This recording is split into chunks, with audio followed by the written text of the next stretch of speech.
Hey everybody, this is Frankie. The podcast is Joy Route, as in live your best life. So Google has this timeline feature. The timeline road trip map keeps up with your activities, your location, your travel. I think it keeps it for a year, maybe longer. I'm not sure. I was just recently asked to confirm I want to keep it. So my timeline states I've been to one country, that would be the USA. During this period, I've been to other countries. I've been to 133 cities. I've traveled to 893 places. I know the states I visited on my 10-month road trip, but I'm not sure of all the little cities here and there I visited. Before I get into today's story, let me share. It's interesting. Let me share about this story. It was interesting and it was off-putting. You might say kinky, weird, freaky, but not on my end.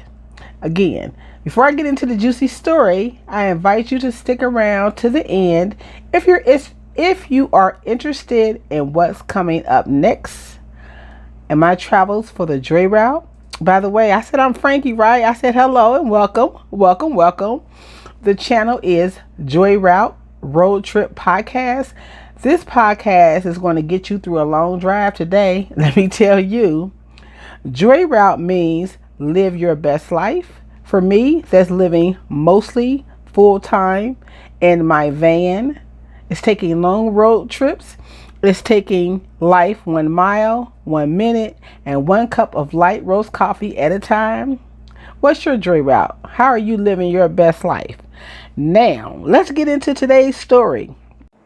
I want y'all to tell me in the comments if y'all think I read the situation wrong, if y'all think I was tripping, or if the doctor was getting his jolly old rocks, getting his freak on. I want y'all to tell me. Okay, so here it is.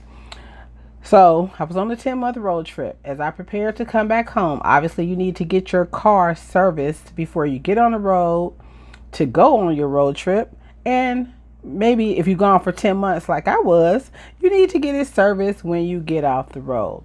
So I was in San Diego, but I was in a city, I would say I was in San Diego, but the part of San Diego that I was in was close to Tijuana, Mexico. This is where I had been recommended to get my car fixed, and they told me that it would be a good price. So I was in the mechanic shop. The mechanics were extremely nice, but the shop was very small. Usually, if you live in a van and you're getting your car done, you can sit in your car if they have some cars before you. Or sometimes you might, if you feel safe, you could even spend the night at the car lot if they need to keep your car overnight.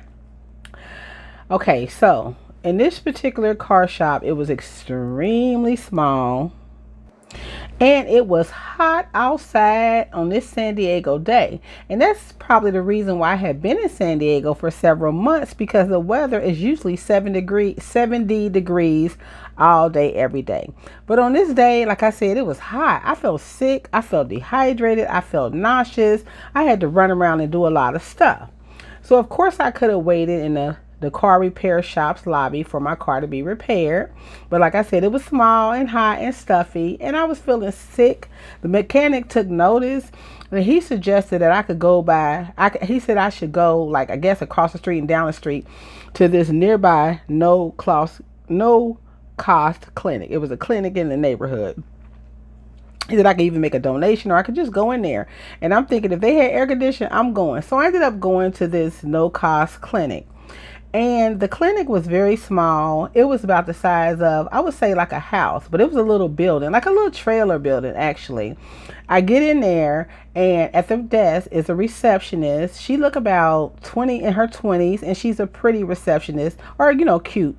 And I'll tell you why I'm mentioning how she looked in a minute. But everybody else in the office, in this particular clinic, was non-English speaking. So it was like a non-English speaking reception. The receptionist spoke English and the doctor spoke English, but nobody else in there spoke English. Everybody was cool. We was in there getting cooled off and everything. Okay, so I got in there, but the lobby was full. By the time I waited around, I was the last one because I got there last. Nobody came after me. So the receptionist said, "Okay." The doctor came out and he got me. The first thing the doctor did. Now I do not know the race of the doctor. To me he did not look Hispanic, but he could have been a white Hispanic. I don't know his race. If I had to guess, I would just say he was white. I don't know though. So he bring me in the doctor's office. The first thing he did was he asked me a couple of questions. Then he put his leg on top of his desk. Now I'm not talking about when you put your leg on top of your desk and you might read a book or you read your paperwork. You facing towards your desk. No, the way he put his leg, and I want to say it was his left leg, the way he put his leg on top of his desk, it was like giving me a full frontal shot, right? And I'm thinking like, this is weird. This is uncomfortable. And I'm thinking in my mind, he was an older, looked like he was a retired doctor just doing maybe volunteer work at this place. So I'm thinking like, this is very strange to put your leg on a desk where your legs aren't closed. I'm getting a full view of your man parts. Now, he had on clothes, of course. So I'm looking around, I'm reading signs on the walls in Spanish, trying to read. I'm not reading them, but I'm just looking everywhere but this focal point with his leg open, right?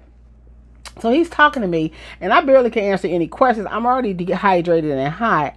Next thing I knew, y'all, and I'm not kidding y'all, he put his other leg down. This time it's on the chair. So picture this. The left leg, I believe it was the left leg, it's on the desk. The right leg is on the chair. And I'm just getting a full shot of his man parts. Like, of course, like I said, he had on pants. And I'm so uncomfortable. I'm dehydrated. I'm feeling weird. I'm thinking to myself, like, where's the reception? Is that, or whatever. So I'm thinking, like, am I tripping? I am dehydrated. Am I just like, I don't know. And I was like, no way. Everywhere I turned around, like if I would turn to look at this wall, he would position himself. So it was like really, it was the most bizarre thing, y'all. So finally, I just was like, well, let me go on and go, because and I just got up and walked out. The doctor followed me out with my paperwork, and the receptionist was just looking normal. And this is why I brought up how the receptionist looked. And I brought up earlier that she was a cute receptionist. The reason why I brought this up, because I was like, if he was doing that, he probably is in here harassing her. But then it occurred to me, like, no, she's the only one white, and she's the only one that is English speaking, besides my black behind and her, and the rest are non-English speakers, and they could even be from Tijuana.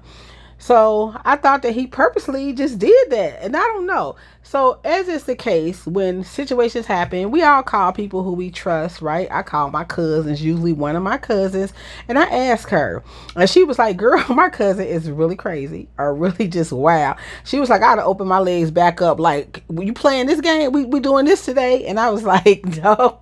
So anyway, I was telling her I felt weird. She said no. She clearly, just from the way I explained it, she clearly believed that he was doing it on purpose, and also that he was doing this act of flashing people, if you will, to a vulnerable population, to a population who was not a English speaking population, and who was accessing these no cost medical services. As I wanted to stay cool. So, I like I said, I never did anything. It was my intention to at least send an email just to say, you might want to check this out. But I don't think it was harmless, because I trust my gut, and I trust my gut. And if I had to make a call on it, I would make the same call that I made, which is, I think he was getting his rocks off, right? And my cousin agreed, and some other girlfriends that I talked to, they also agreed as well. And I hear from people in the comments, and sometimes they'll send an email, and usually these people are like, I would say the majority is 40 and up, and they say either they are about to take a long road trip, a solo road trip sabbatical, or they're living in a van for whatever reason they want to, or because they have to, or whatever the situation is. And so that's the reason why I share these stories. Plus storytelling, I like sharing stories. I don't I don't want people to be afraid, because if I've never tried a lifestyle and I heard these kind of stories, like for instance, last week, What It Do DG and Fia, that Boondock and Diva, we concluded our van life safety tips. because we all um, don't live full time in vehicles, but we travel, we take road trips in vehicles. And so we shared our information last week on safety and things like that. And the reason why I'm sharing this because I want to share safety. I just want to share what I've experienced. And I would say this is maybe the second story or maybe second or third story. I've shared a lot of stories over on this channel. So they aren't just, they all aren't just about this topic. I maybe have two stories that deal with some inappropriate behavior or indecency, right? But the other stories, it might be fun, they might be just interesting, share a sense of adventure or whatever. But I'm thankful that when I did decide to move into a van and to travel on the road to different states, that I was able to watch YouTube videos and listen to podcasts that gave me the 411 because it let me know what some of the things I might run into. I've had wonderful experiences on the road. I definitely think road trip travel is safe for women. It's as safe as any other lifestyle. But you tell me, because I don't know everything, but again, I do share when I have an experience that's uncomfortable or that's downright foul or just whatever. I do share with people to get their feedback. Now, I listen. I listen. If you're still around, you probably want to know what I'm going to be up to in the month of July. In July, my friends are coming. My sister friends are coming. So, Fia, that Boondocking Diva, she's coming. Danette, What It Do DG, is coming. We are going to camp. We're going to do some camping. I don't know how long they're going to be here. They might be here a weekend. They might be here a month. I don't even know. It don't matter. And we do plan on doing a little traveling. Now, whether we stay in Ohio and just do different parts of Ohio, or whether we do something like go down to Georgia, the ATL, something we've talked about, who knows? But I know for sure when my friends get here, it is on. So I just wanted to give you a heads up of what I have to look forward to coming up in July. What about you? What you up to? Tell me in the comments. Am I just like imagining stuff? Was the man really giving me a full, what was going on? I think I read it correctly, and based on the feedback, I absolutely read it correctly. I want to say this. Y'all take the joy route. Joy route means live your best life. Don't be afraid to do nothing. Don't let nobody stop you from pursuing even the smallest of dreams. If you just want to drink a frappe every day, and that's expensive, then you drink that. You have to bring joy to your life the best way that you can, because we say it all the time, life is short. But we don't really believe life is short, because if we really believed it, we would take the joy route. We would do things differently. Thanks for listening to the Joy Route podcast. Leave a comment. I love reading comments. I love responding back to comments.